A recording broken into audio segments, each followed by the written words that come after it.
All right. Well, welcome everybody for our January Emerging Centers call. Today we have going to talk about some generative AI. We have Alex Feltus here from Clemson and Praxis AI, going to talk about how he's been using generative AI in his research for developing papers and with students. And we're also supposed to have somebody from Cornell, Jason Woodward. I don't see him online yet, so I'll let Alex go first, that means, and I'll bug Jason, see if I can find him to be our second speaker. So first, our little CARC introduction here.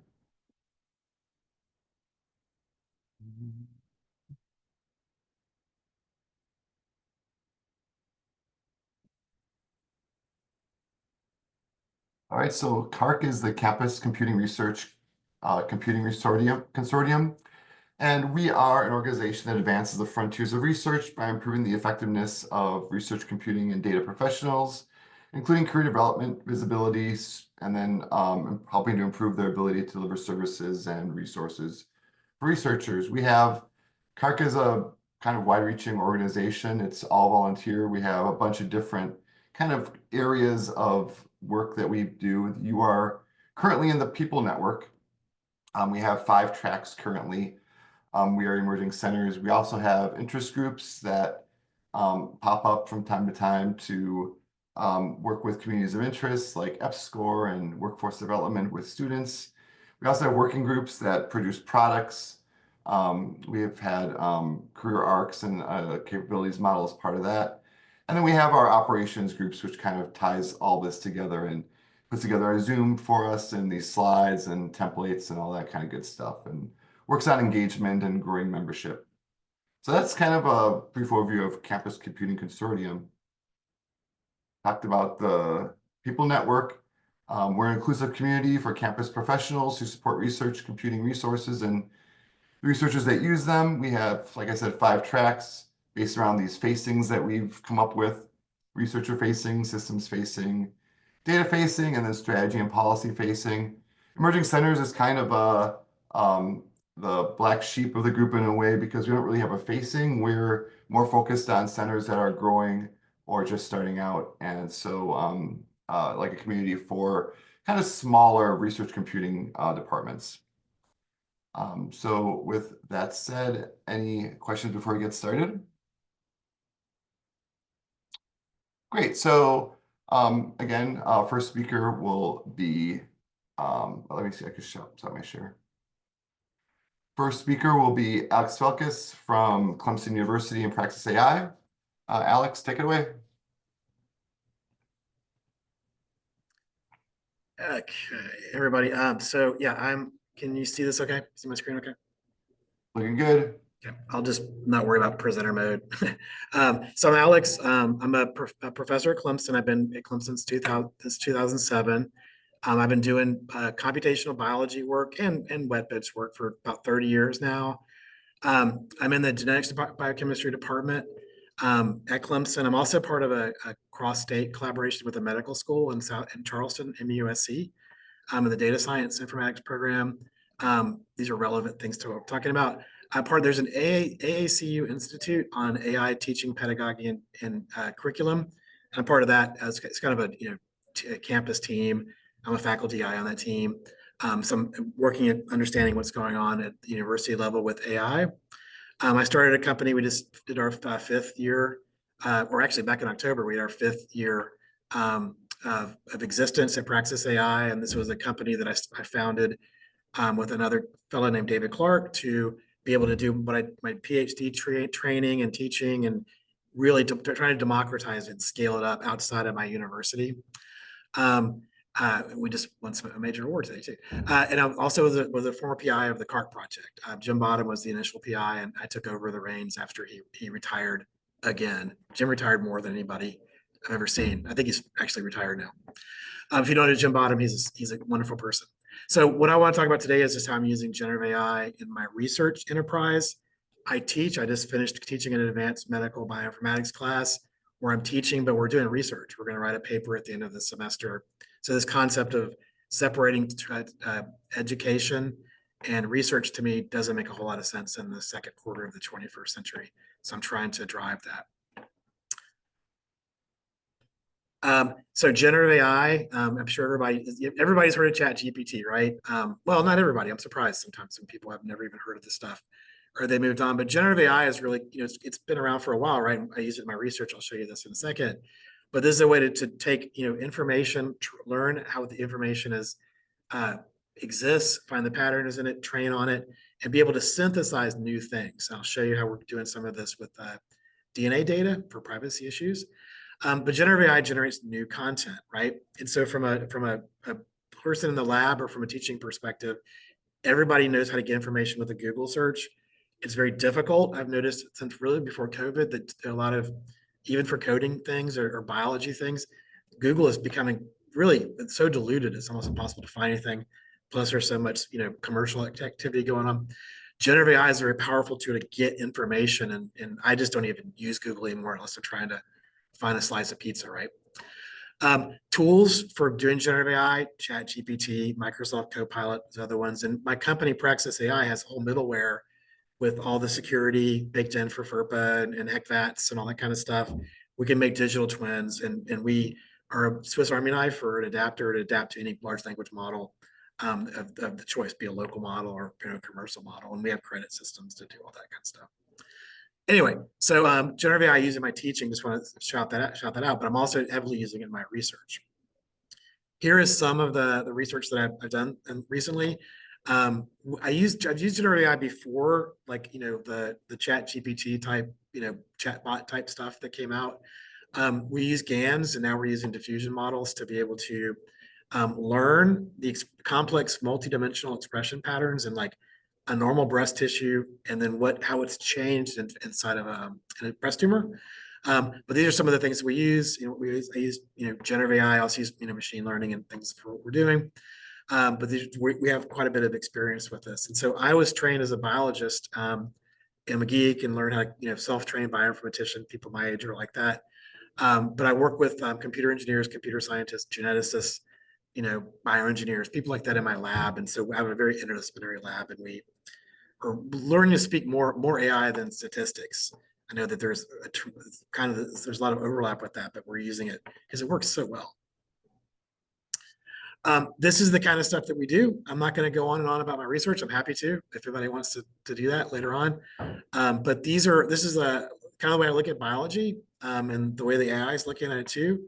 This is a heat map where you see I guess the red here are going to be, there's probably genes that are turned, I don't know if they're up or down, but the genes that are very, very low or very high here. So you can just kind of see the barcode where each one of these rows here is a gene. And so this barcode, this pattern of gene expression, these are 16 genes. And this pattern, if you take these genes, and these are random genes, you can actually go and sort using like multidimensional techniques like UMAP plots and t-SNE plots and stuff like that. You can visualize where your samples are from the barcodes, where each one of these vertical lines is the sample. So the blue dot is a tumor, and the gold dot is the gold dots are tumors, and the blue dots are normal breast tissue. From real data, this is from the Cancer Genome Atlas project from the U.S. government. But you can see that they're mixed together, right? These genes are not discriminating between these two different groups. And this right here, this barcode does. And so these are 16 genes that we found that are relevant to the difference between normal and breast tumors. In my lab, we're always trying to understand not what tumors are all about. We're trying to understand how a normal sample can become a tumor. So we're always looking at like A goes to B, kind of a mini time series type thing. But anyway, this is just showing you that we can identify out of the 78,000 genes in the human genome, we're trying to subset what the relevant genes are. And I'm leaving out a tremendous amount of stuff here, but this is kind of the end of the day. We found, like for breast cancer, using diffusion models to be able to learn normal samples and learn tumor samples, learn how to transition between the different states and what are the features, what are the genes that cause that to happen. We found 307 breast cancer genes are involved with breast cancer. Each one of these little dots here is a breast cancer protein from a breast cancer gene. And if there's a line between them, an edge between them, then the proteins are sticking together. So we're all science of biochemistry, and how things interact with each other is how, gives rise to, a person, a normal development process, or you can like have things shift a little bit and get aberrant processes like tumors and stuff like that. But you can see we found 307 genes that separate out normal breast tissue. Each one of these dots is a normal breast, and then gold is a tumor. Anyway, so we're trying to find out, there's 78,724 genes that are known right now in humans. This can change rapidly. And we found the 307 of those that are relevant. And this technique that we did using generative AI to learn what the patterns look like in, for going from the transition from normal to tumor. Because we've trained the models to know what, excuse me, what the patterns are, we can actually generate new data sets from this learning. We can use it to change, like perturb genes between data sets, find out what the genes are important for what we're doing, but also take existing data, train it, and reproduce it.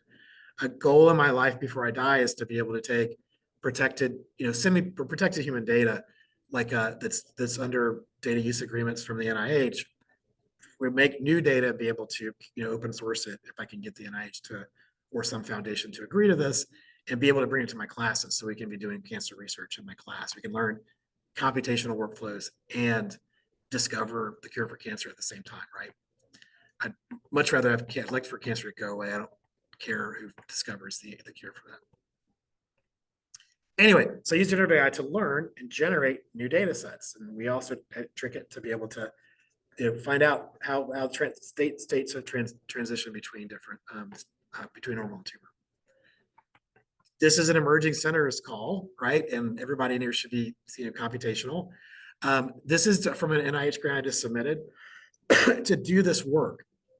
I estimated for the grant that I'm going to need to run 225,000 GPU jobs. Clemson has a campus cluster. We're an emerged center. It's about 2,000 nodes on the cluster, and there's lots of GPUs on there. We've got grants pending to get more GPUs. So I need to do this, and it estimated it would take me with 100 nodes. If I had 10 of those, it would take 2.3 years to complete. So I was justifying in my grant that all this breast cancer stuff that I'm going to do could actually be done, right, computationally. This is an underestimate. Well, I'll be able to do this faster with some of the techniques that we're doing.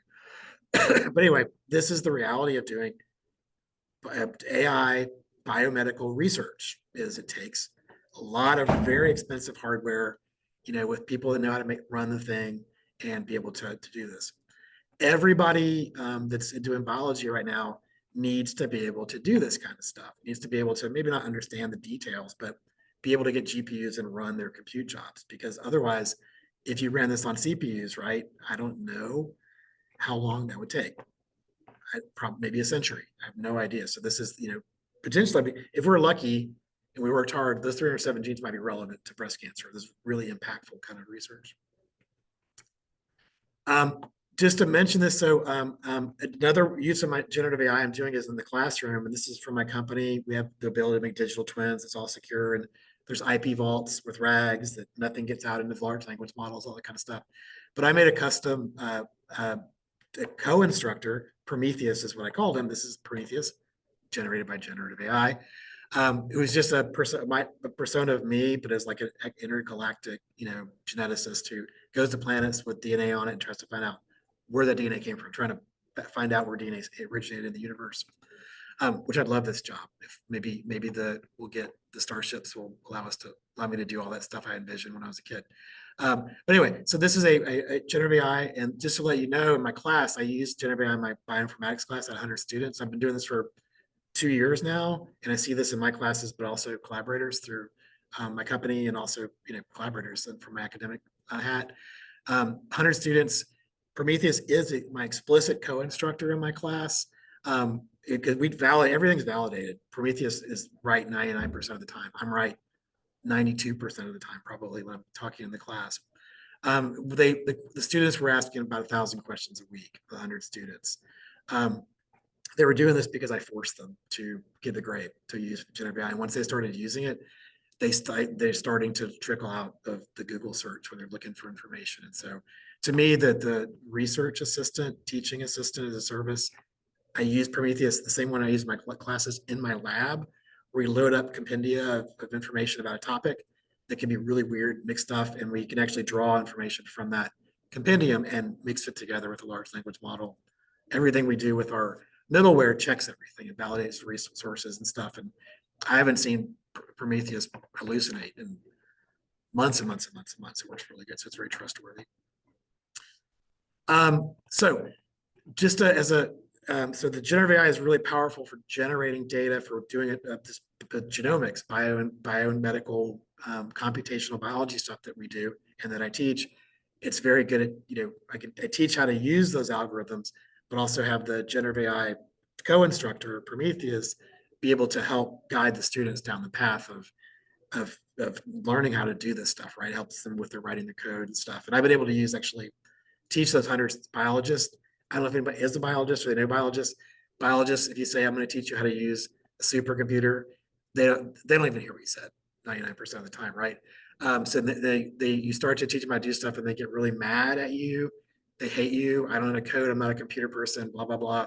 By the end of the semester, they're writing bash loops and launching jobs on the cluster, and all that went away pretty quickly. But anyway, so this stuff is very, very powerful. This computational stuff that touches everybody, every aspect of society, and I'm talking specifically about biology.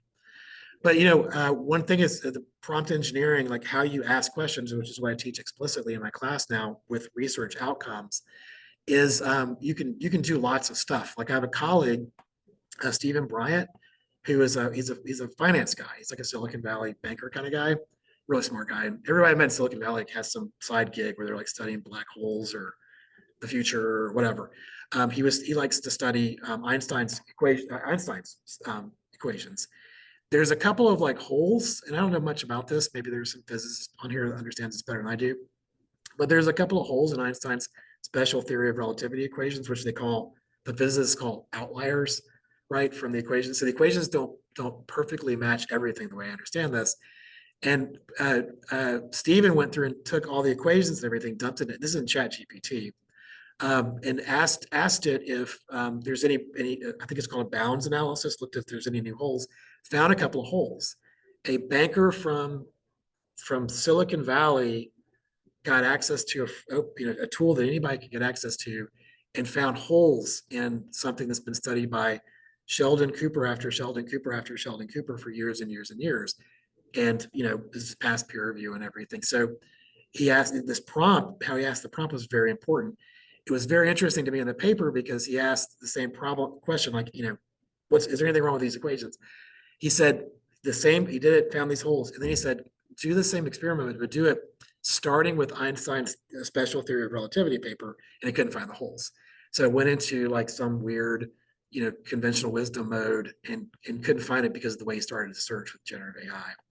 But the point here is that this is a very powerful tool that anybody can do this. And I was in the Peace Corps, and the smartest person I ever knew in my entire life was a student in my class in the Fiji Islands. And he never came to class because he was for family reasons. I saw him twice. I taught him everything he needed to know in those 2 days. He was an absolute genius. This was in the 90s.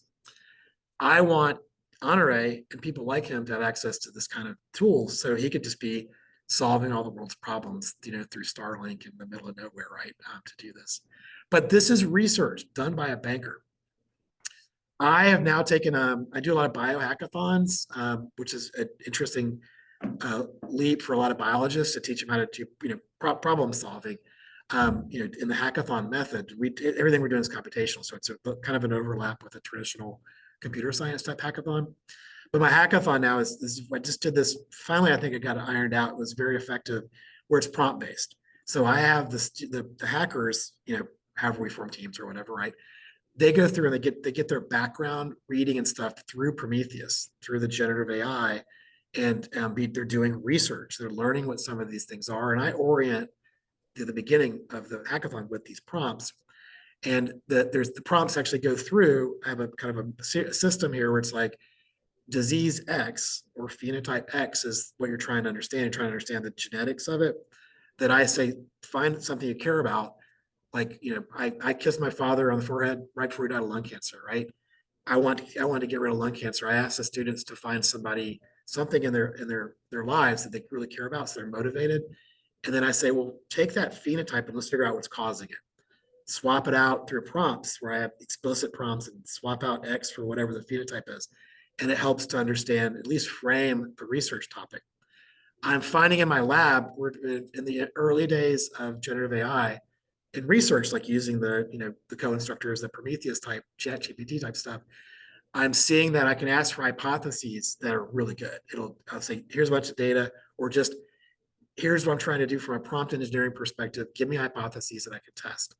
As large language models start to incorporate more human genomes and stuff like that, medical records, all that kind of stuff, I'm much more on the side of open source stuff. I think we'll be able to tackle a lot of these massive problems that we face in society. This is an emerging centers call. This is the problem. Like, I don't know if anybody here is struggling with buying GPUs, being able to buy them if you have the money, getting the money to buy them, if you can even get them and get enough of them. You're not going to get enough of them, right? This is the kind of problem that people are facing, and I'm happy to talk about this from a grassroots perspective because I work with the campus cluster or whatever from a faculty perspective. So I'm happy to answer any questions. Thanks, Alex. There's actually one question in the chat if you wanted to look, or two questions now. One from Jeremy Everett, and then another that Anna Albert just put in if you want to get those and respond. So Anna, I'll go backwards. So my classroom, everything is, it's publicly available stuff. So I do a lot of RNA sequencing or looking at the RNA output of genes. There's a lot of really good data sets that are open source for that. They can identify somebody from their pattern like that. And so I have that in my classroom where they go and they take the numbers that represent gene expression. What I'm working on, and I'll have to write a grant, you have to get lots of people to buy into this. So this is like a 10-year project, is taking the data that underlies that and synthesizing it. So I can synthesize, simulated humans. And then if it's unidentifiable because it's a completely synthesized thing, we've got really strong evidence the patterns of gene interactions are maintained. So I'm hoping that we'll be able to, in my classroom, be able to generate cohorts and do, clinical trials, from simulated data, find out what works. And then, you can actually go back and test it in real humans at that point. Do you have sufficient data to account for variations in genes for certain groups? There are known risk factors for certain groups, particularly in breast cancer. Yeah. So I have several thrusts. We're looking at ancient DNA and its role in the autism phenotype is one of the things I'm doing. And so we're looking at specific groups in that genetic backgrounds. We're looking at ancient humans, Neanderthals, right? And because we're doing that because there's so much variation in Neanderthal gene flow and different, from how humans have migrated out of Africa. We're correcting for all that. In breast cancer, I'm explicitly doing an African genetic background comparison with European, with everybody. So we're doing, if that's your question, correcting for diversity. And we're also, of course, using clinical data. Okay, thank you. Alex, I'd like to ask a question if I could. Sure. So this is Jason Sims. I'm from Swarthmore College, and so we're definitely an emerging center in the sense that we're relatively small and whatnot. And we have, I think, 20 some GPUs. And so I just want to plus one your last point there that I'm deeply concerned that the number and types of GPUs that are going to be increasingly required to make meaningful contributions to science are just going to be scaling up far out of the reach of nearly any center, not to mention emerging centers, Yep. smaller centers. And, to the point where the only people who have the $1 billion available to buy GPUs are these hyperscalers.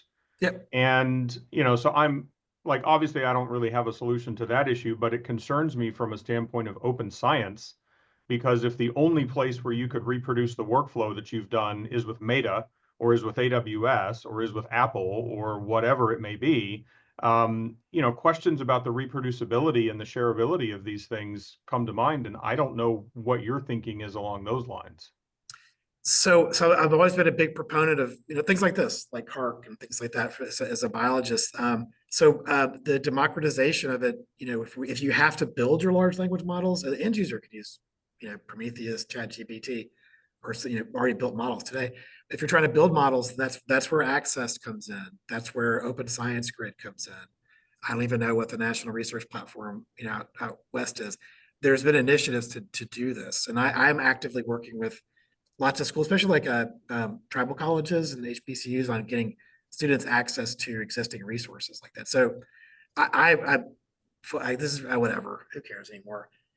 Kumbaya, we're all humans, in this concept of concentrating like resources like, GPUs and stuff at higher education institutions, companies and stuff like that. I understand that's where the money comes from. I would like for my tax dollars to go to making more of this stuff open source, taught for, available for everybody. And that's where things like, Access is, available to researchers at lead institutions, right? But opening that up to, Honore and the Fiji Islands is what I'm all about. So this stuff's expensive. Yeah, I mean, I get that, and I certainly understand. And, David rightly said that, several Access resources do have GPU allocations, but I think we're going to quickly get to where even those aren't going to be able to sustain, meaningful science. And where we're just either going to need an entire paradigm shift in the technology. I don't know whether that's quantum, I don't know what it is. Or it's just really going to be limited to these people who pump billions plus into their computational infrastructures, which even Access resources aren't going to be able to do. I mean, NSF's not going to fund $1 billion for a GPU resource. That's not enough. Yeah, right, exactly. That's precisely my point. Yeah, I know. So the way I look at it is like, so when I do a lot of stuff at Clemson and elsewhere through my company and everything about AI and all that kind of stuff, and everybody's like, well, it's kind of like a computer science perspective. Like, let's go and build computers and build large language models and learn what transformer models are and all that kind of stuff. This stuff is not accessible to most people. Don't care about it, right? I'm a geek and I'm into that kind of stuff. But as the end user of large language models, they're already constructed. That's already very effective. Just ChatGPT alone, when I first started out, it's like 70% there for what I needed as a STEM guy. Once we've corrected it with Praxis and validated everything, it's exactly what I need. So I'm down to $200, whatever. Somebody could put $200 on a credit card, or if the institution is paying for it, make it accessible, democratized for that institution, and then they can use the models. So I think there is a concept of, I love computer scientists, I love computer engineers, I train them in my lab, but this concept of let's just do it that way is not really that, kumbaya, in my opinion, that we need more people accessing it as regular end users. Just like imagine if Google search was only available to elite institutions, right? It wouldn't be what it is today. So, Jason, I think this is a really interesting point. And one thing that you made me think of when you talked about these like large clusters is, what physics and astronomy has had to do, right? Is create these like large cyclotrons / satellite microscopes and share these resources. Do you see that as being like a possible path forward for computing resources as well, or is that paradigm wrong?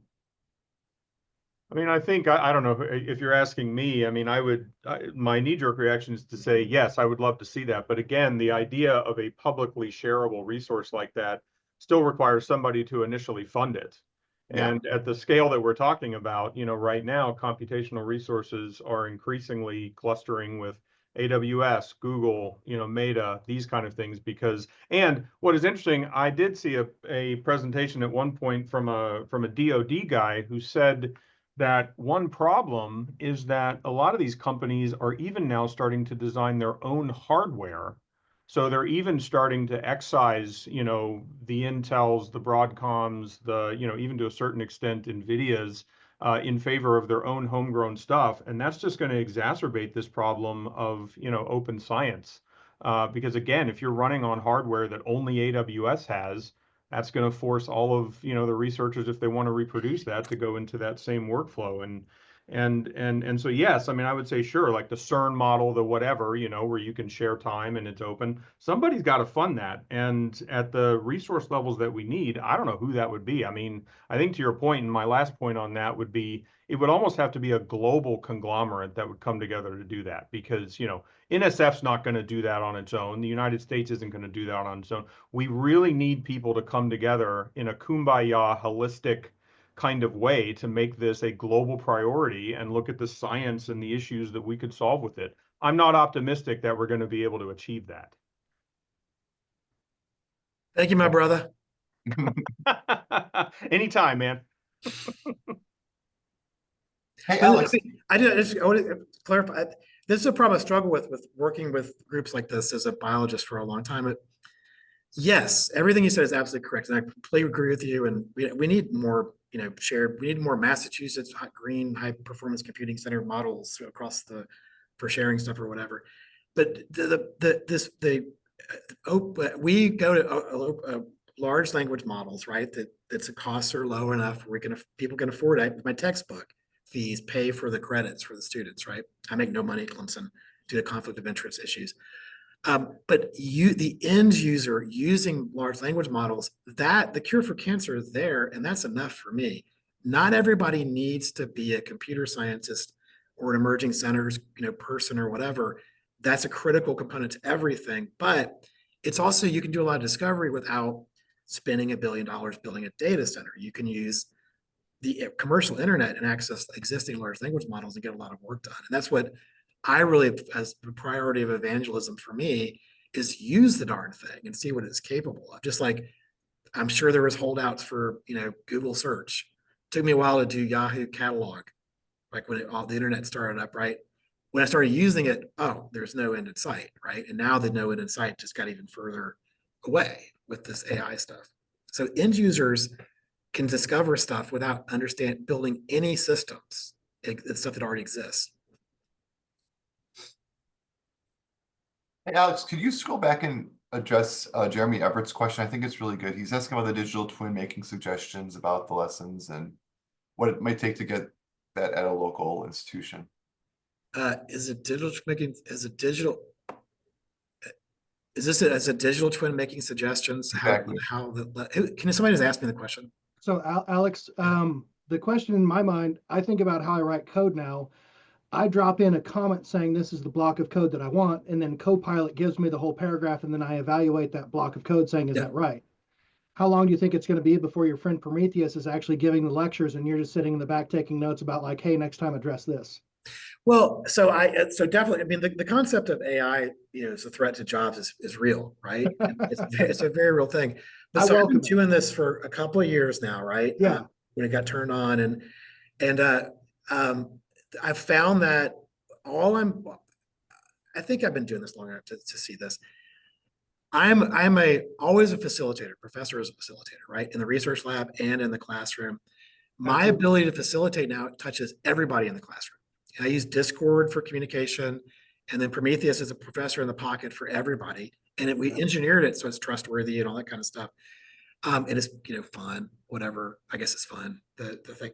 But so I just lost my train of thought.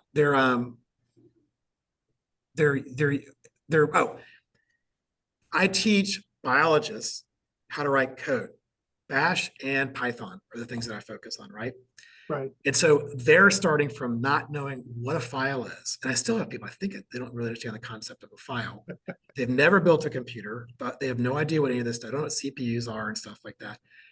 I've got them writing code, but what happens is actually kind of beautiful from a learning perspective is they go and they have the Prometheus write the code, and then they execute the code, but it doesn't work because they don't know where the file is. Prometheus doesn't know where the file is, right? So then they're like, it doesn't work. And I'm like, oh, cool, you got to point to the file. And then dealing with Linux issues, Bash is kind of the primary focus for a lot of that. Then they know where this stuff is. So the fact that if you do this stuff and it gets you 99% there, that's a beautiful thing, because then that you teach them that 1% and then they're licensed to cure cancer. I am not a computer scientist, so I know that at some point, if they find me dead, I'm going to be shanked in the alleyway behind a computer science conference, right? Because I'm not doing it right. I'm trying to create computational scientists, not computer scientists, right? Right. So it's great if the students are into it and they can't cheat because it doesn't work. They have to figure it out. Yeah. And I this is not what this is talking about, but I use conversational assessment. And so I teach them how to prompt and then have the AI ask them a question to see if they understand or give them a metric of evaluation of their answer. And it works pretty good. I like that.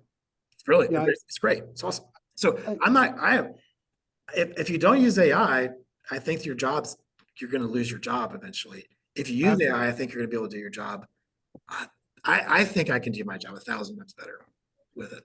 I just want to amen to what you said. And there's a 1984 paper by Bloom called the 2 Sigma paper. And essentially that is what you're providing, is that one-on-one tutoring to get that world-class outcome from every student. So Cool. I appreciate that. I think Patrick also wanted us to have a brief conversation about, okay, what did it take for you to create Prometheus and get through all the regulations where you can have something that is a technology that you've crafted, but it's also having direct interaction with students? And how are you keeping that, contained so it doesn't get anybody's, anybody in any kind of hot water? Did you have to host it locally? Like, how did that whole thing come to happen? Because that is awesome and it sounds really, really good, and I want that. Yeah, so the best way to answer that question is like, pop me an email and let me get the engineer on the phone to explain everything.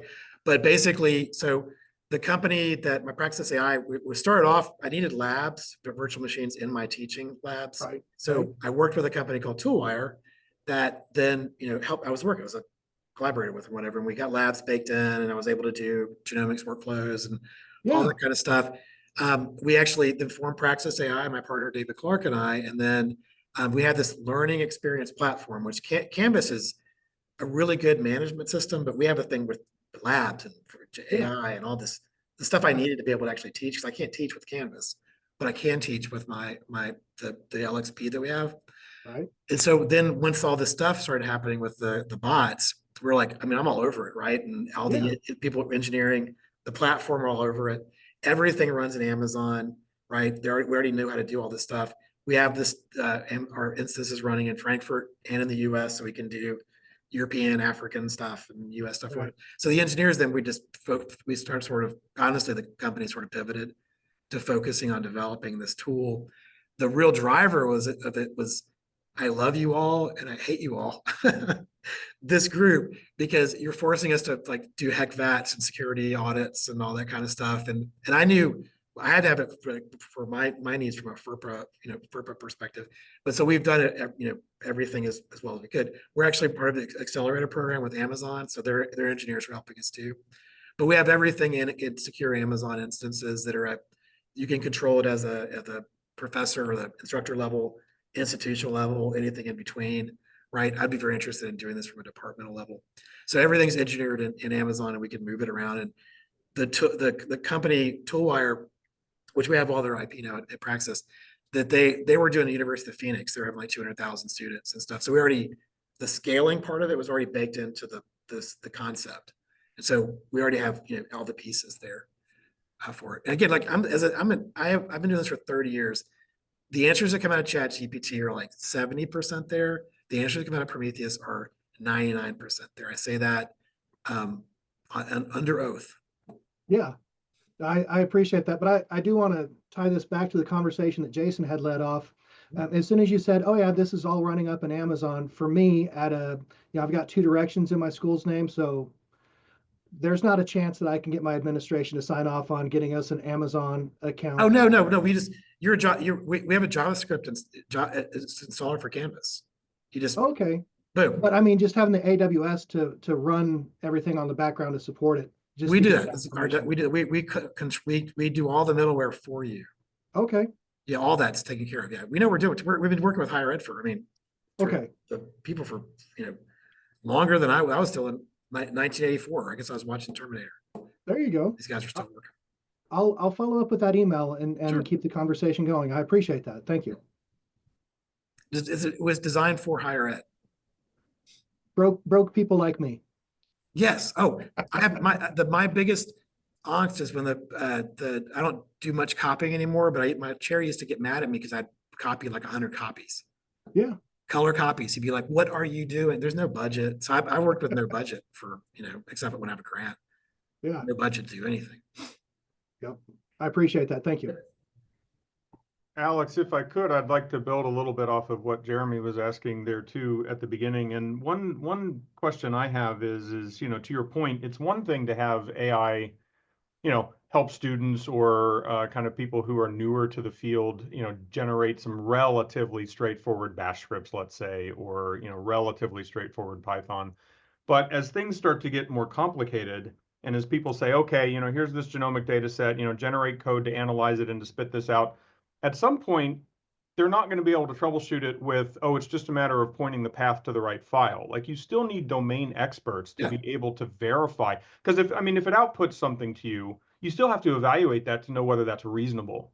And so there's this problem that I see where, could we become too reliant on, let's say, auto-generated code that we don't even know how to debug? Like, we don't even understand what the AI has given us.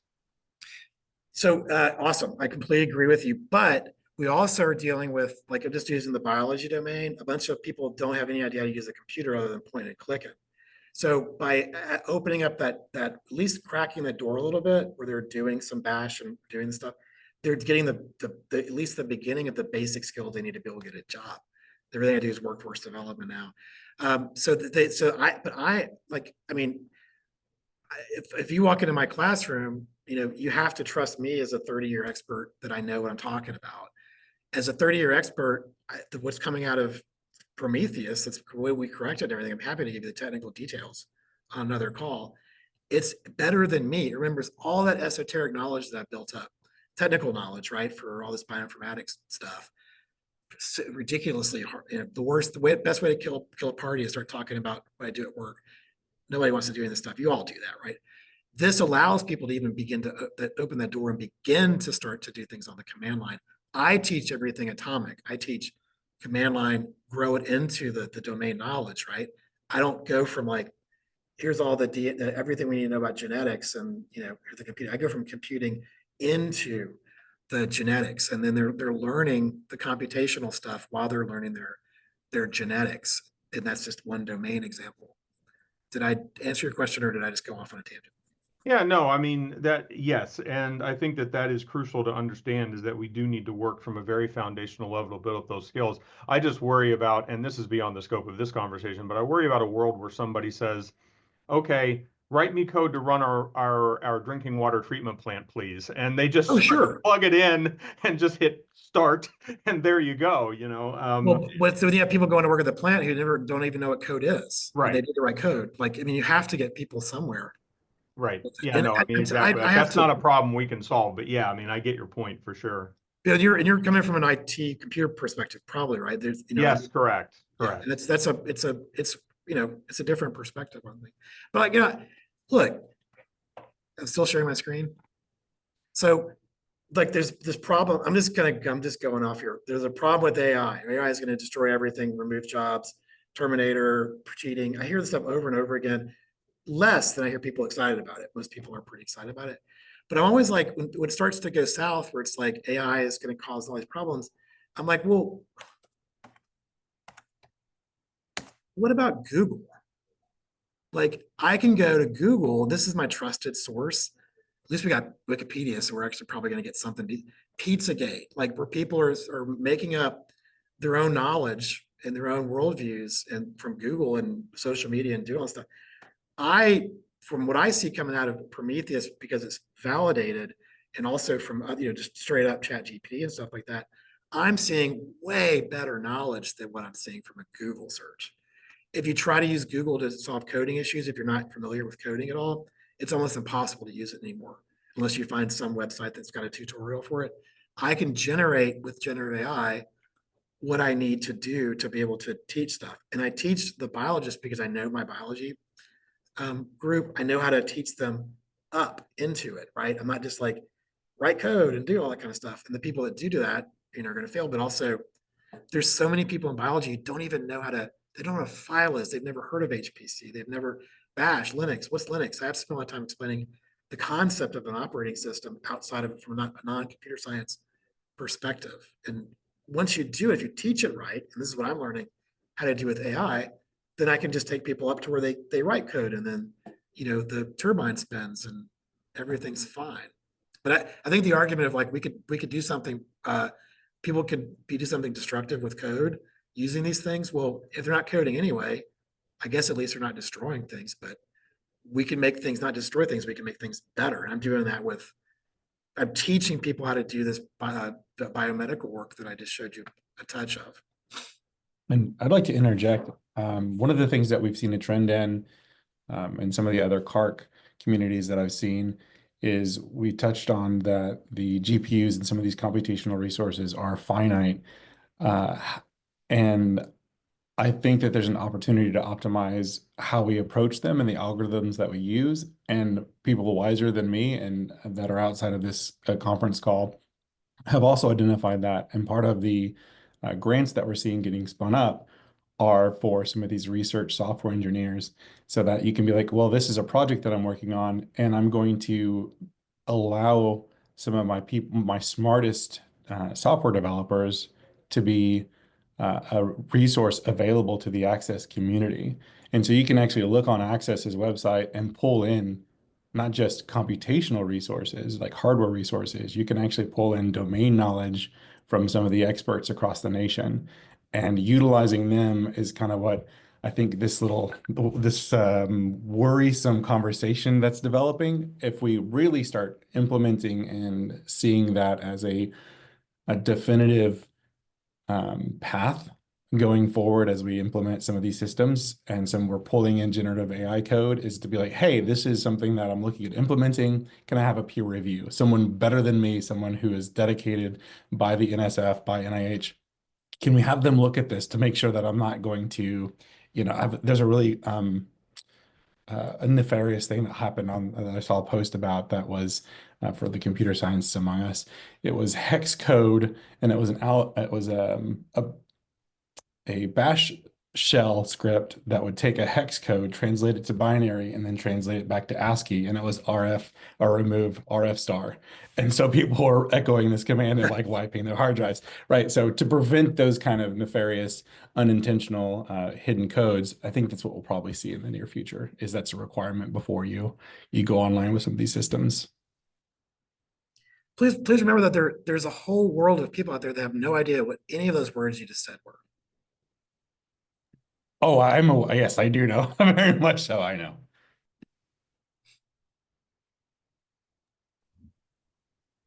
So I'm coming up on the hour, and I want to give people a chance to get to the next meeting, but does anyone have any last quick comments or? All right, well, Alex, thank you very much for the conversation. There's some great stuff in chat as well. I'll save the chat into the call doc so you can refer to those links later. Otherwise, next month we have Jason Sims talking to us about about his efforts with the research computing at small institutions, and so it's another kind of association consortia of folks working at small institutions to improve research computing. So looking forward to that conversation quite a bit. That'll be February 19th. Otherwise, have a great month, everyone, and see you soon. And thanks again, Alex. Thank you. Go CARC. Go Thanks so humans. much, Alex.